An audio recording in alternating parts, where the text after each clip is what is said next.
Singing back to the same old, thing about, well, the men were the ones who got the education. I have to look at Sembène as a journey, because at the time Sembène, during the era of colonialism, especially in French West Africa, education was just denied to women. Yes. So to find women... And it's still the case in certain parts on the continent as well. Right, exactly. Yeah. He was one of the first... in that time. Exactly, and you have to look at the way history was written, because he was also trying to tell a story that, yes, you had this woman, and he would also give, in the book, it's also given reasons, why women were denied, this access actually to their own, to not even, apart from the education, the work they were doing in the colonial era was also denied to them. In God's Bits of Wood, he actually uses this woman as tools of protest. That despite the fact that all of this was taken away from them, they were still able to gather themselves as a community, because based on the communities they lived in, based on the culture, based on what was still there on the ground. They still came together, were able to confront, and carry the campaign through. The campaign through. And when the book came out, and the critics, would say that, looking through the works of all the other African writers in that generation, he was the first writer to actually give the voice. The women's characters were always strong.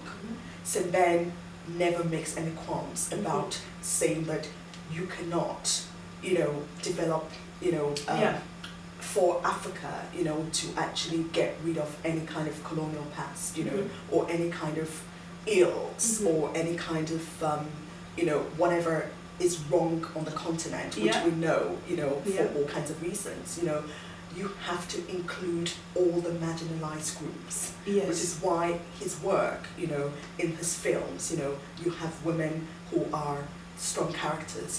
This also is another theme in his work. Is the role of women. The role of women, very crucial. Children are very important. The youth. He also has a thing about youth, the younger generation. The younger generation. He had so much disappointment, with the elites, or the so-called educated leaders, and all his work has always been a warning, you see, from even the 50s, 60s up to the 80s, the themes through his work are always reconstructing, little kinds of illusions, how can we move forward? For him, it's the marginalized, whose histories have always been subjugated at every point, and usually it's always the young and women, but he repositions them.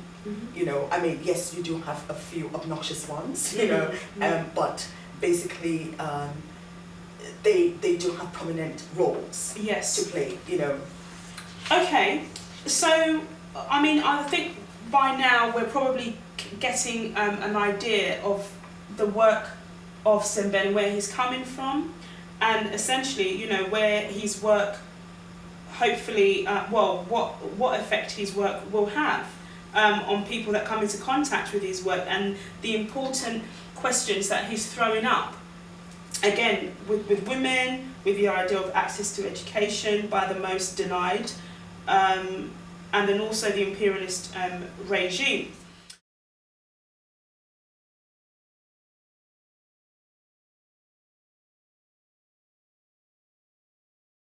So there's a film which is, again, just in its title alone is quite controversial. We Don't Want to Convert to Islam.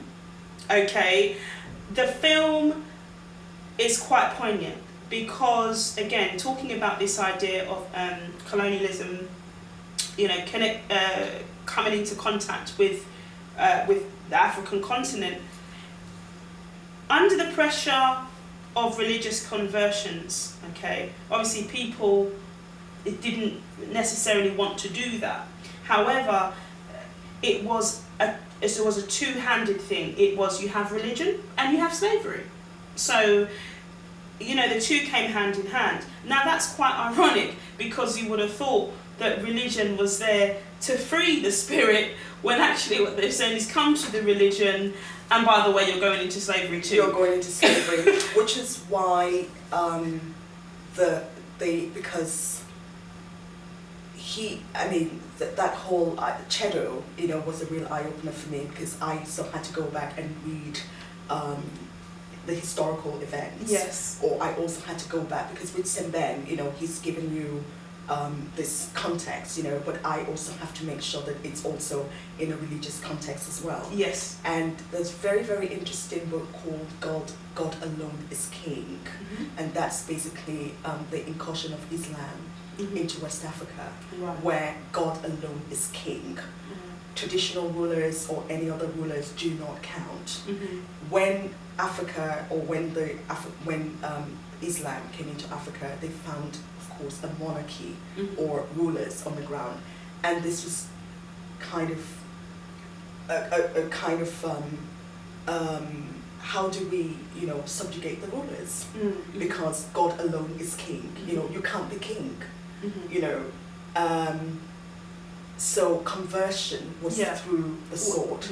It was like the common thing at the time. So for the rulers, for the rulers to actually maintain their own power positions, remember, they didn't want to give up this authority.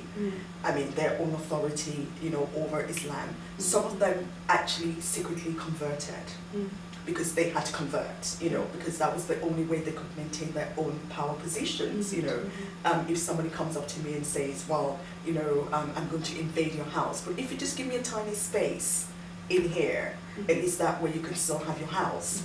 At least that way I still maintain some of my authority. But what, he was trying to put forward in the film is that the moment you give away any authority, you've given away all your rights. Because slowly and slowly, people would start making demands. Yes. So you give them a room or a tiny space, and can I just use the bathroom? Or can I just use the toilet? And that was how this became it sort of almost as you say, it started to erode. It started to erode, exactly. Cultures. Once you let people into your house, they start understanding your behavior. They can start observing you. They can start seeing what makes you tick, what makes you who you are. And if I start playing on those kind of sentiments, so there was a part where the king was becoming a bit, disillusioned or very angry. How come you did not call me king? Okay, so it's like, you want me to call you king? Well, for me to actually respect you, you've got to respect my religion. So because of the ego, I will, of course, So, well, essentially, there's a lot of things at play there. Essentially, there's the psyche, the mind, the institution of religion, and then, as you said before, the idea of authority, property, and rights, which essentially then leads back onto the people and their place in society. And so, if the people, thank you.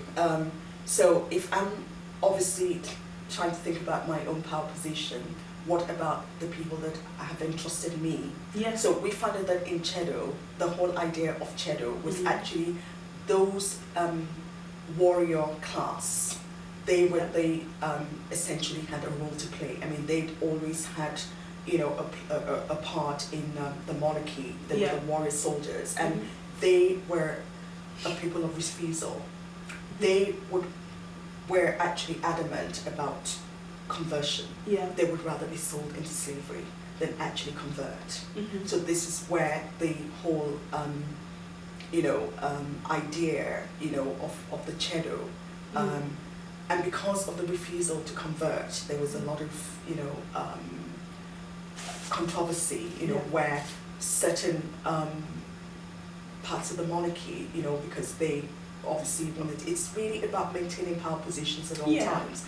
One part of the monarchy decided that they would obviously convert. Yeah. And this is where you get the split in African society till today, where you have families who had decided for all kinds of reasons convert to a particular religion. Yeah. Another part of the family, convert, and those who refuse. Yeah. So the Chedo were the people of refusal. And Semben, tried to retell their own story. Okay. You see, this is a retelling of a story about people who not everybody gave up their rights, and it was really a kind of awakening that you don't have to compromise, at any given point because somebody is coming in to encroach on your, for us in this modern age, where most of us have a fear of, do you want to be liked by somebody? Is it about the ego? Is it about finance? How much am I going to gain? Just because. So Chedo is very relevant to today because it was all about the spirit, of the people, of a particular group of people in Senegal. But today he says that the Chedo could be people of the world. This could be in any kind of society. When I was actually writing that chapter on Chedo, that was the time of the Arab Spring.